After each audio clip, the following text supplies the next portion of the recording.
lineouts, rucks, engage! What an amazing try! tries, and tackles, dissected by South Africa's top rugby minds. That is world class! This is To The Last Drop, your weekly in-depth rugby podcast with Liam Delcom and Brendan Nell.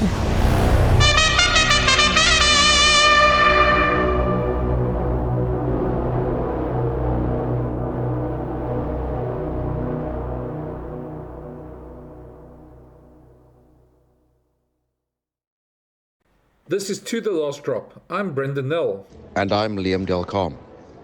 This week we're in Cape Town, and it's ahead of the epic second test between the Springboks and the All Blacks. We had a sit down with our good friend, author and Radio New Zealand journalist, Jamie Wall. And we chatted about the All Blacks, the Springboks, and a lot of other news coming out this week about two sides. So have a listen and enjoy. Well, welcome back. We're sitting in one of the nicest hotel rooms in Cape Town, very close to the Springboks. I don't know about a hotel room. It feels more like an apartment. It does. Well, welcome to my Suite. Suite, in fact. With our guest today is Jamie Wall, who's written this wonderful book about the All Blacks and Springboks. If you can find it, where do you find it, Jamie? You can find it online if you just Google me. You can either go to my website or Allen and Unwin, the publishers, and hopefully they'll be able to send one out for you. Yeah. And that's Jamie IE and then surname WALL. That's correct. Yeah. So we've been in Cape Town. It's ahead of the second test. We had an epic first game at Ellis Park. And looking forward to the second one. The weather's not quite as great as Joburg, but Jamie, how are you enjoying Cape Town? Oh, it's great. Yeah, I love it. It's obviously a beautiful place. We're at the foot of the mountain here, and to be able to, we walked out and sort of walked away from it the first day we were here, and then realised and turned around and it was sort of appeared to us right there because we flew it at night. So it was a very dramatic introduction to Table Mountain, and so it was a beautiful day. So we went up it, and it's pretty stunning. One of the most beautiful views I've ever seen. How difficult was it to, when you get to reception, you say, I want a sea view or want a mountain view? I didn't get to choose, unfortunately, but as you can see, I've landed on my feet. And that's the wraparound balcony is actually it's a win. Yeah. Yeah, well, there are very few places in Cape Town that don't have a good view either way. So, it's been. Let's start with Ellis Park. I mean, that was. I think there was so much in that game. The All Blacks, the Boks weren't very clinical in that first part. The All Blacks handled the game exceptionally well for the first 60. And then sort of fell apart in the last 20. And you asked a very pointed question to Scott Robertson afterwards about this not being the first time that they haven't scored in the last 20. How big of a factor do you think that is? Well, it was the difference between winning and losing on Saturday. It was almost the difference between winning and losing in both tests against England that they played earlier this year. And I think that it's something that they really need to fix. It's the most obvious thing they need to fix, is that they're fading at the end of games, and they're playing against a team right now who is the complete opposite. They're a team that's built their identity around a bunch of guys coming on and closing the game out, and it's something that I don't think the All Blacks are quite there with. I will say something though in Scott Robertson's defence on this, is that the thing about the bomb squad is that it's based on experience. You're bringing on a guy like Marks, who's played how many tests? 70 something tests. Yeah. Pollard, who's played he's been playing for 10 years. It's a bit. It's 120. He's most capped Springbok of all time, or he will be in a couple of games or something. So that's what the bomb squad's based on, is that these guys have been there and done it before. The All Blacks can't do that. They can't invent experience. They can't manufacture what the bomb squad brings on. And so I think it's something that they're going to have to figure out a way of doing, perhaps moving some of their more experienced players back into a bench role, really looking at what Russ has done with the bomb squad, how he's essentially just developed 2 forward packs. So I guess in a long-winded way that's why I asked the question, and why I want to know, are we just going to see a continuation of the last 4 years from the All Blacks where it was a definition of insanity, which was we're just going to try the same thing over and over again and expect different results. Was that the fourth game in a row where that happened? It was the third game of the season, and the other game, the first test against England, they only kicked a penalty in the last 20 minutes. And for you, I mean, is it purely personnel, or is their mindset also potentially an issue? It's a bit of both, I think, and it goes back to the experience that I talked about. You know, to bring a guy off the bench who's never been in that position, because you've got to remember, because I think we're finding out right now what not being in Super Rugby is doing to the All Blacks, because you had about half a dozen guys who not only had never played at altitude before, but never even been to South Africa before. You know, this is their first time in the country, and while it's cool and it's a nice story, it means that you just don't, you know, if you'd come here for the Super Rugby, come in with the Chiefs or the Highlanders or whoever, and you'd got a taste of it clearly made a difference over that 20 odd years. That it was just a regular thing. Yeah. And teams learn how to handle altitude. We're seeing that more and more now with the URC, especially the Irish teams and the Scottish teams, learning how to handle the altitude when they come up here. And you did very well, actually. Yeah, and the regular travelling does a thing, and I mean the Super Rugby argument is something that goes around quite a bit, and I think anybody who loves New Zealand and South African rugby misses that part of it. Maybe not miss the other part of it too much, of the Wallaby, the Aussie derbies so much. We don't get too excited about those, but just the regular contact. But and we'll get to that now, because there's been some news this week about tours and stuff like that. So, but at Ellis Park, I still wonder. You talk about the experience. Part of what the Boks have got right, though, I suppose, is the fact that they choose from everywhere in the world. And it's becoming less of it. It was a thing when Rassie took over a lot more. And I think as we're getting on, it's becoming less of a factor now, and there's more players returning home and not so many being picked from overseas. There's still a fair chunk, and they keep them obviously well wrapped in the Japanese league and things like that. But how much has that hurt New Zealand rugby? The Aaron Smiths, the Richie Mo'ungas, those guys sort of leaving? Because that's the guys you'd want to bring on. It's a complicated one, because I personally agree with the way that NZ Rugby goes about it, because given where we are geographically and the narrative of players leaving when they feel their All Black career is over, it's been like that since 1996, and there are very, very real fears that if they just open the doors, everyone will leave, and if you take all of those players out of Super Rugby, it would destroy it as a competition, and therefore it would destroy the production line for the All Blacks. On the other hand, things are changing. You know, they are. South Africa have shown that it can work. I mean, obviously, because you've won 2 World Cups with that rule in place, and that perhaps it needs to be looked at. And I think it took until Mo'unga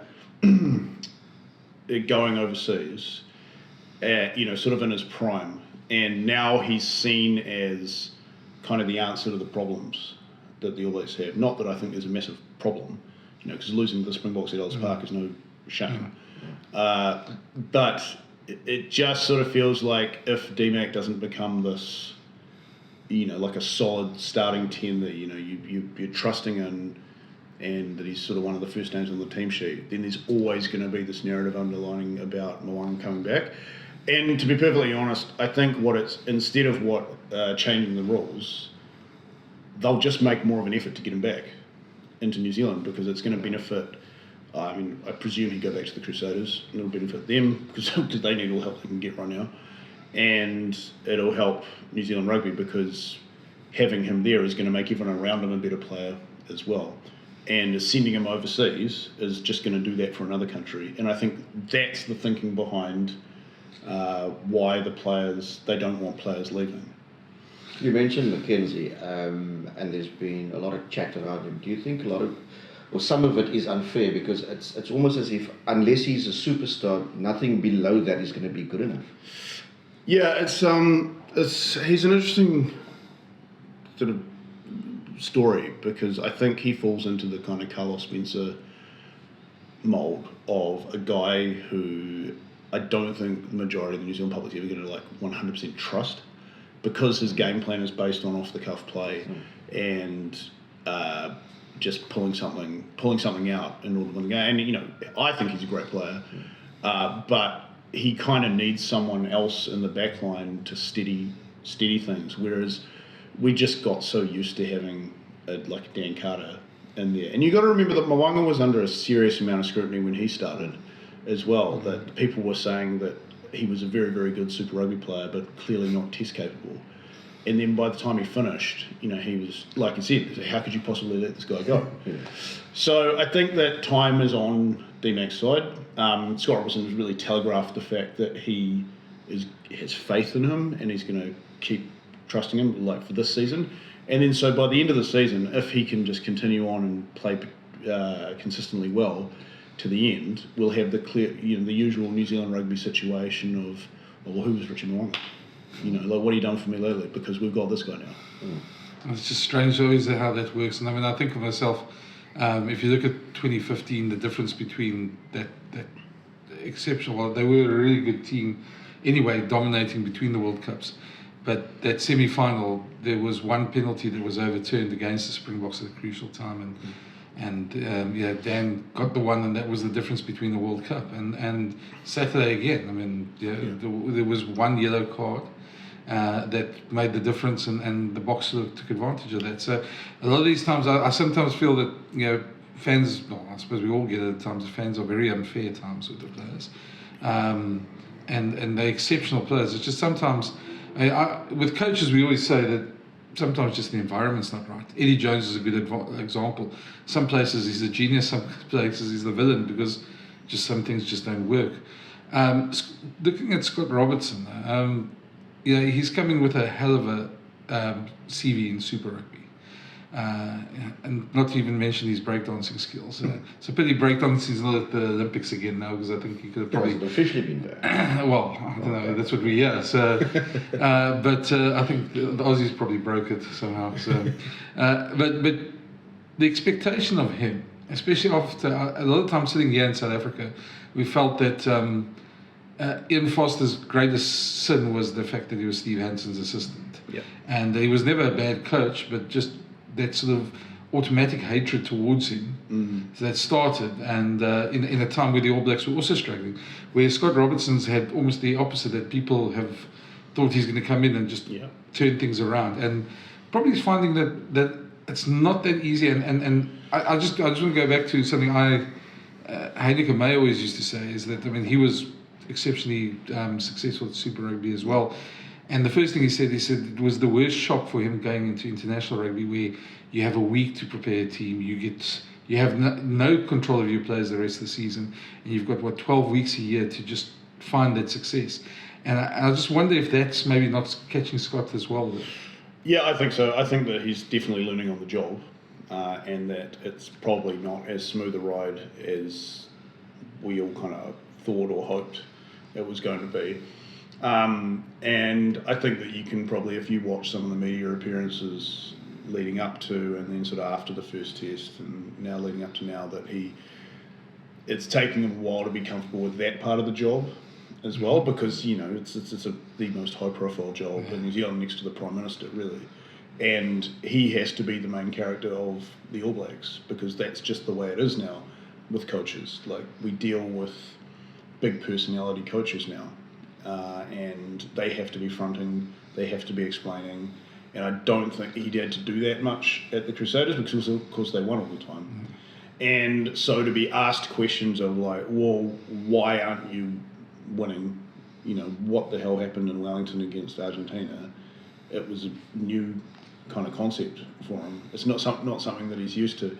And so I think it's fair to assume, from what we can see about the learning on the job, that there's a lot of that going on with what we don't see as well. And you're absolutely right about preparing a team, only being given a week to pretend. Like, yes, there is a bit of overreach into Super Rugby about pulling players out, and obviously they're in constant contact, a lot more so than they used to be in the old days. But yeah, it's not like you've got them for a whole summer pre-season and building your shape and doing everything before, and you're doing months worth of prep before you even play a game.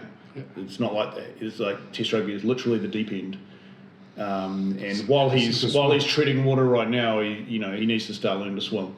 Yeah, it probably also begs the question, if you're going to have a new coach and he comes from a competition background, whether it's signing and campus or whatever, that the people around him become important.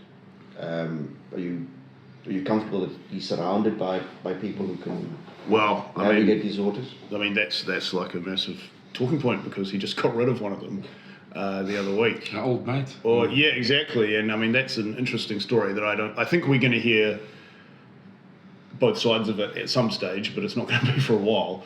So we're left to kind of guess as to what happened. But I mean, I think from what I can kind of understand of the situation is that there's a lot of assistants, like more assistants than there were before, and they've kind of been given this season to audition for the role of being the right-hand man, the way Foster was for Hansen, the way Hansen was for Henry, and therefore become the successor. Mm-hmm. If you know what I mean, because you can, instead of setting yourself up for 4 years, you're setting yourself up for like the next potentially 12. And they obviously all want that gig. And I think that McDonald probably thought he already had it, because he was the guy who was connected with Robertson right from the start in terms of a coaching ticket. And to get in a situation and find that there's 4 other guys who are just as hungry as he is to be in that position, probably came as a bit of a shock.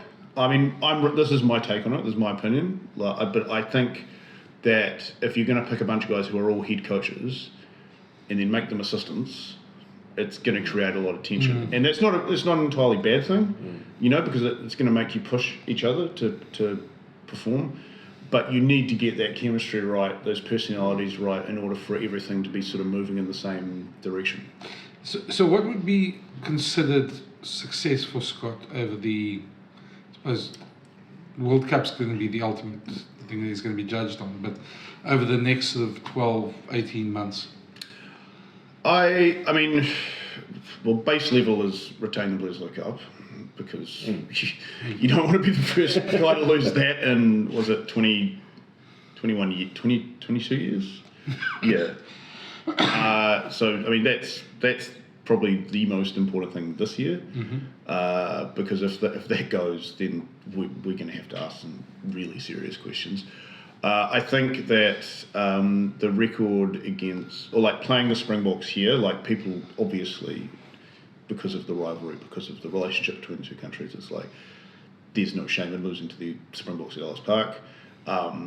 Cape Town, because of where it is, like I think there's probably an expectation the All Blacks are going to win here, because it's like kind of seen as a home game for them. But again, like the Springboks aren't world champions by accident. They're a very, very good team. I think that the India tour is going to be quite crucial, because you've got these 3 very tough tests in a row against England, Ireland and France. So you're playing all the next best teams this year, and it's when you stack up that record at the end of the year and go, okay, well, anything more than like 2 losses in an All Black season it comes under scrutiny, and there's potentially another sort of 2 or 3 to come. So we're going to look back on this season and go, do we need to admit this is a rebuild? Yeah. Sorry, I was about to ask, in terms of rebuilding, I mean, do you get a sense that there's a rebuild, or has he reverted to a lot of the Foster players? Because obviously if it's a new squad, if he's building, then people will cut him more slack. Yes, but yes and no, Yeah, because it's the All Blacks and they are expected to win every single game. And I think you can probably get away with doing a rebuild, but you can't ever admit it. Yeah. And I think that what he's done, how he's got around that, is by doing it incrementally. That he didn't just come in and just blow everything up and start again. He essentially picked the same team as last year, and the only guys that he replaced were either injured or they'd moved overseas. So he started the year with Foster's team, and he's sort of slowly kind of moving it into his own team, and he's using all the guys he knows. There's obviously a massive Crusaders influence in there at the moment. Like, I think for the Rugby Championship, there's more Crusaders in the squad than any other team, which is kind of weird considering that they missed the playoffs. And then all of his staff as well, you know, there's heavy Crusaders influence. And like, I get it, you know, like why wouldn't you bring in people that you know and you trust? Speaking of big ball carriers, I mean, you mentioned that now. Dalton Papiali, is he properly in the mix for Saturday? Yes. And does he solve some of the problems from last week? That's a really good question, because like what do you do with him? Because he was obviously a starter, and I think he comes into the squad, whether he starts in front of Kane, because I thought Kane had a really good game, and he did what the All Blacks have kind of been lacking, which is having a loose forward mixed with one guy purely there to do the dirty work, you know, to get over the ball, hurt people, you know. Which he did. Which, yeah, debatable. But you know, to do that stuff so Artie can, you know, get the ball in his hands. The problem is that Artie can't do it all by himself, and so Dalton is a good, you know, ball carrier. Like, he's a good all-round player. Does he solve that issue? I don't think so. He's more of a guy that would come on and take workload off Kane. So it'll be really interesting to see what they do with the loose forwards this week, because like I said, Kane was brought in because he's experienced, because he's physical, because he hurts people, and I feel like they're going to need that on Saturday, because this is a test that's probably going to be won just by pushing it to the absolute closest to the line as they can, because there's going to be a lot of scrutiny on the referees, obviously, after what happened on Saturday. So it's who can get away with. And I suppose also what we spoke about earlier, the bench and potentially getting experience in it. I mean, he could be the guy. Exactly. Yeah. I was going to ask you, I think one thing I always find interesting is and it's a question I'm sure you've probably been asked while you're here, what is the Kiwi view on Rassie all round? And I mean, obviously he's 2 World Cups, great coach, that goes without saying, but bit of a maverick, and bit of a very interesting character if you're not from South Africa.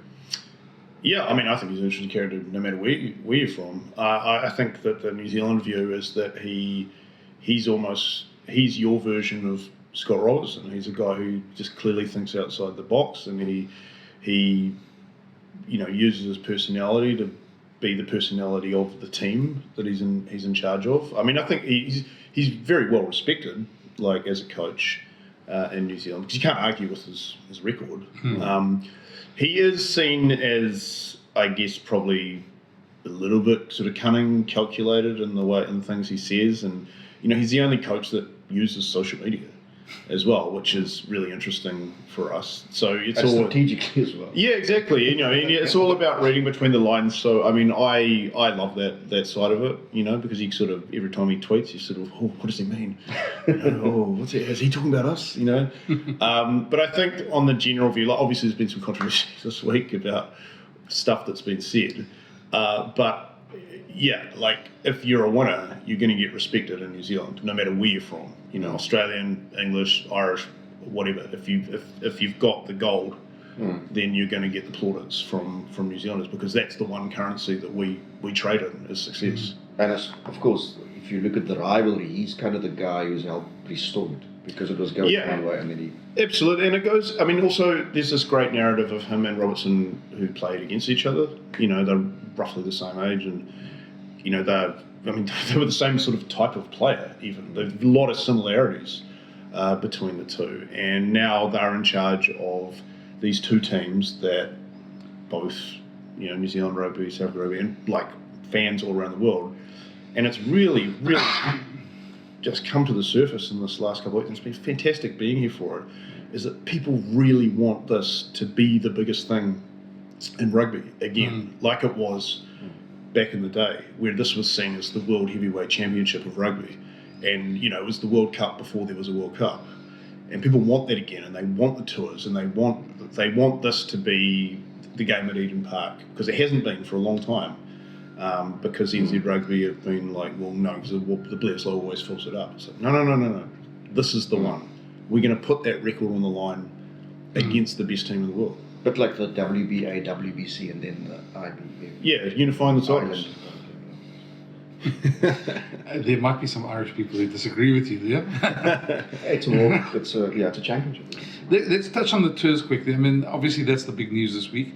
Liam and I sort of chuckle about it because we did write the story almost a year ago, when there was still probably not so much detail at that stage. But we had a very frank discussion before the World Cup with Mark Alexander, where he sort of admitted this was on the table, and we were very excited back then. But just the prospect of an old school tour. I've been lucky enough to do a couple of Lions tours, so has Liam. We've been lucky. I was lucky enough, and I think you also did the '96 All Black tour. No, I was covering a cricket tour. Okay, but '96 All Black tour was one of the best I've ever done as well. And we've all grown up with these tours where they used to have so many sort of just subplots along the way, and dirt trackers and things like that. So hopefully we're going to get to the same thing. And I mean, there's a lot of excitement here about it, and I take in New Zealand the same. Yeah, absolutely there is. I mean, I'll say one thing, it's going to be more fun than the last tour that came in here for a start. And I think the cool thing about it right now is that it's clearly on the cards. Like, we just need someone to officially say it. And Mark Robertson, the CEO of New Zealand Rugby, is in the country right now, and we're like, well, are you making an announcement this week? You know, are you going to just come out with Rian Oberholzer and just say, like, yep, in 2 years it's all go, and then we can start figuring out, like, well, what's the best schedule and who they're going to play, and you know, how many players are they going to bring, and how's it all going to work, and how many New Zealand fans are going to come over for it. Because I think what the most exciting thing for us is that we obviously have inbound tours, and we have Lions tours, and you have all these thousands of British fans come over, and it's great. And now we can do the same thing, because the only tours the All Blacks, you know, go on are the India tours, and it's, you know, it's just a bit too far to go, and it's like it happens every year, and you know, it's like they're great. Like, don't get me wrong, like, it's fantastic going to Twickenham and Murrayfield and Millennium and Aviva and Paris and that, but this hasn't happened in, you know, 3 decades. And it has that old school, and you say old school, but it literally is, because this is how long you'd have to wait back in, I mean, it wasn't that long, but it was, you know, you'd have to wait like a decade before it happened again. So it's that anticipation, it's that build up, and we talk about, you know, use the boxing analogy. It's like, that's why they announced a fight, like, you know, 8 months before it happens, because you've got 8 months to build it up and make sure everybody's watching it. I think one of the not stumbling blocks, but why they haven't announced it had to do with the revenue split, because that's needed to be thrashed out. Well, there's also the, like, what do they do with the Rugby Championship? Like, because that to us, because obviously this is nothing new for us as well. We've been talking about, like, I'll bring back tours and, you know, do it that way, but and then it always gets told to us, like, well, how are they going to play the Rugby Championship if we do that? So they would probably need to cut the end of year tour if that was the case, and do it like they did in 1996 by tacking it onto the end of an already tough season. So, I heard that New Zealand wasn't that keen to have the Rugby Championship in that year, but I think it's more in favour of a single round, a truncated one. Yeah, well, I mean, you know, they all have won it 95% of the time. Maybe just give it a rest for a year. Well, I think the thing is it tends to be, and it's unfortunately evolved that way over the last sort of 2 decades. Is that it's basically a contest between, is South Africa, New Zealand win it most of the time, but is South Africa competitive? That's the only time it becomes a competitive championship. I mean, I think Australia won it once in the entire, twice maybe, but I mean, very rarely is an Australian team in the running for. It basically just comes down to the World Cup years, because the schedule's reduced, and so therefore it comes down to who plays who where. And that's why I think it was 2011, 2015 and 2019 the All Blacks actually lost. But that's when the All Blacks lost, because they had to play their tough games away from home. And they had their eye on what was happening later in the year anyway. Yeah, I mean, I think there's a lot of us. I don't think we want to lose contact totally with Australia and Argentina, but the Rugby Championship certainly needs some bit of a rethink in some way. But partly from our point of view, because of a different point of view, because now we're playing in the north and we've got this 12-month season, which is not sustainable for anybody as we go on. But I think we all want the old school tours. We all want something with a bit of a narrative around it. It just cracks me up because when you look at rugby as a sport, and that, you know, for all the issues that it has administration wise and, like, you know, trying to get a global season going, that the answer to the problem is just to literally go back to the way that they did it for about 100 years, which worked perfectly. There's so much to be said for a player who is coming through, a young player, gets picked for the national team, go on to you may not have a passage into the test team immediately, but you can play your way in. First test arrives, you're there. But that's the thing, and I mean, and we got to this era and they started making the squads bigger and bigger and bigger, and then the Lions too with almost 50 players, and so you don't get that anymore. Where a guy in the dirt trackers, the so-called old dirt trackers, actually in the injury comes and he gets his break and the tours like that. Those narratives would be great if they're back again. Yeah, of course they would be. And, you know, we're all talking about it as people who grew up around tours. I would be interested to know what younger generations of fans think about it, because they're the important ones. They're the ones who have to grow up and, you know, become people who are spending money on the game and engaging with the game on a weekly basis, like we are. Like, you know, really, we're the ones that don't matter at all, because we're gonna watch it no matter what. Yeah, that's true. And so to sell this kind of concept, so the one good thing about taking those tours and everything away for so long is that you can introduce them to a new audience as something new. When it's for us, it's old. So that's kind of cool. The only kind of drawback I see to it, because it's, you know, while we're all really happy and excited about it, there is at least one drawback that I can think of, and it's the same problem that the Six Nations has, is that we're going to create something that we're going to hold sort of higher than everything else, and we're going to shut out everybody else out of it. And you talk about Australia and Argentina, like you guys have a different view of Australia because you're like, well, what's the point?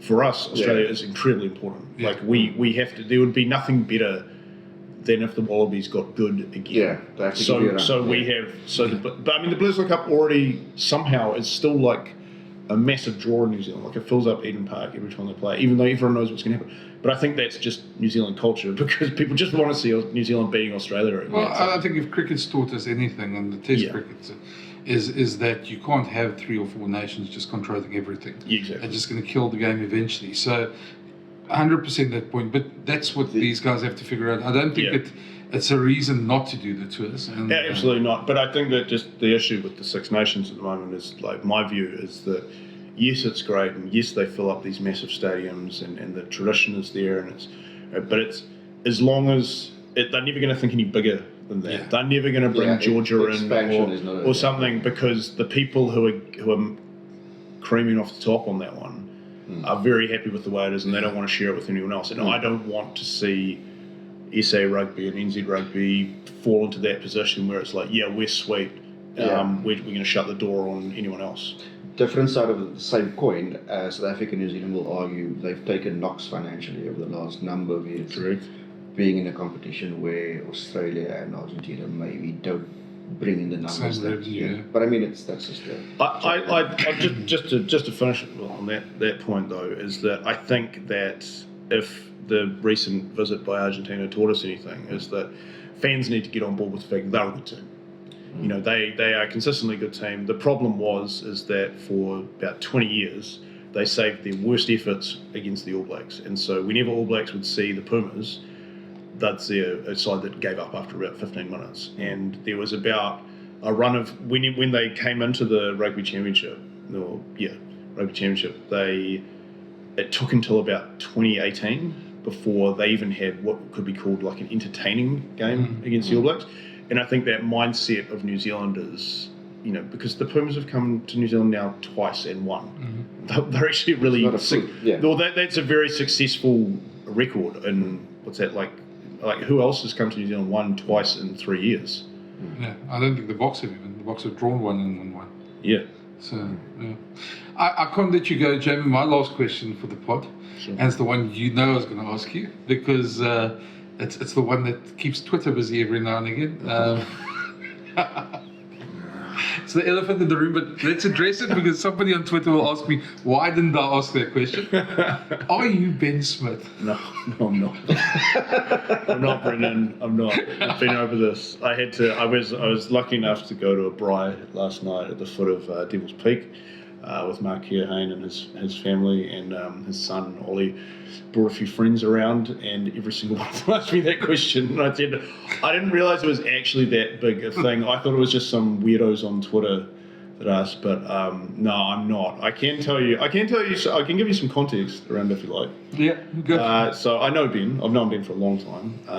We're from the same place. We're from Wellington in New Zealand, and I actually started out working at Rugby Pass. That was my first proper gig covering rugby, and Ben was running a very successful YouTube channel at the time, and I sort of recruited him and got him under the nose of the boss of Rugby Pass and said, this guy is, he's really good at what he does, but he was a video guy. He got into writing, and that I left Rugby Pass in that year, ironically, because I didn't like the editorial direction they were taking, which was to piss South Africans off at the time, because they found exactly because they found we're all very calm people on Twitter. Yeah. But this was back when Facebook comments was sort of a really key metric, and they found that every time that they'd sort of say anything about the Springboks, and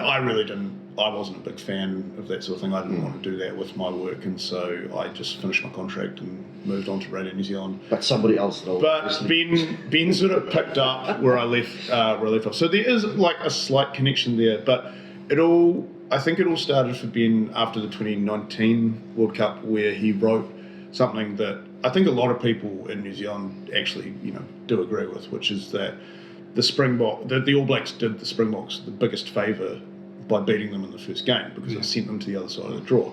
And I think even the most one-eyed South African fan can say, like, well, if you're going to play Japan, like the most injured Welsh team ever, and then an English team that had played their final the week before, it's probably the easiest run that anyone's had to win a World Cup. Not taking anything away from the feat, and because I was there, it was a fantastic moment and everything. And he wrote it with conviction. He wasn't just trying to piss anyone off. He was just pointing out, like, there's very little doubt that defeat sharpened focus in Park. Yes. Yeah. And it also helped get the referees. Although I know Jake won't like me saying this, but I think 2007 was probably easier. Fiji, Argentina, and then England in the final. So, yeah. Yep. So. Well, fair. Yeah, but in any way, it all sort of blew up from there. Yeah. And then people started to know him by name, and then he just sort of ran with it. And I mean, honestly, I'm just going to tell you the same thing I've told everybody else who's asked me. If you don't like him, stop reacting to what he does, because everything he says just gets a whole bunch of reactions. I've gone in a different route on this trip. I think maybe you might have noticed my Twitter. You've embraced the branding. I've tried to ingratiate myself into South African culture. So if you've noticed that, like, that's for real. I'm not putting it on. This is not a joke or anything. I've really enjoyed my time in South Africa. Yeah. It's my first time here. It's the last place that I've been with the All Blacks visit, and I'm glad I've saved this till last, because it's a rugby country. The people just are fantastic, and the game I attended at Ellis Park was just like phenomenal. So. Everything I'm saying on Twitter it's true. Like, that's how I feel about this place. Well, I think somebody's talked himself into a snook and chips for lunch. That's a real. Yeah, no, I thought we had to throw that one in, because somebody's got Twitter's going to ask us.